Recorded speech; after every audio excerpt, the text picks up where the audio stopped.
me give you some needle tips for the Pfaff Quilt Expression 4.2 sewing machine.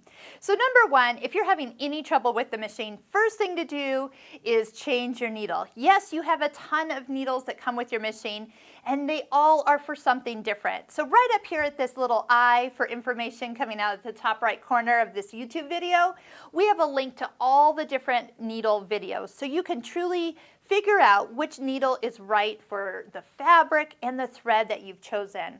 Now next, I want to show you a few things about changing your needle that can help you not run into any problems. First off, if you do have the multi-purpose tool handy, it is a nice little way to catch the needle in the small hole at the top. Sometimes I like to lower the presser foot down just to have a little bit more room to get my hands in here, or even the tool. So you will need a screwdriver, and as you loosen the screw, you can slide the tool up the needle, and then that way, as you loosen it, it will drop into the tool and not down into the machine.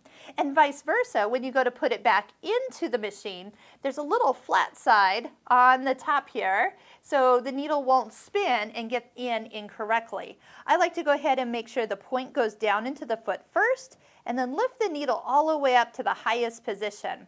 Now if you're unsure if you've actually got it all the way in, I'm going to show you a little trick with the needle threader. Now as I tighten this screw for the needles, here is what you need to know. Number one, you need to tighten it, but not super tight. So I'm torn. Screwdrivers make it really easy to get it too tight, so you need it tight enough that it won't fall out. But you also need to make sure you don't over tighten it and script the screw or do any worse damage to this needle area. So how do you know if your needle is all the way at the highest position? Use your needle threader. The needle threader will always align with the hole if your needle is high enough. So if your needle threader works, then you know everything is where it should be. If the needle hole is not where the needle threader is, well, now we need to go back, fix it, then that way you don't accidentally hit something down below because your needle wasn't in all the way. So again, if you have any troubles with your needle, change it, or your machine I should say, change the needle clean out from underneath the throat plate, put some good quality thread in, and try it again.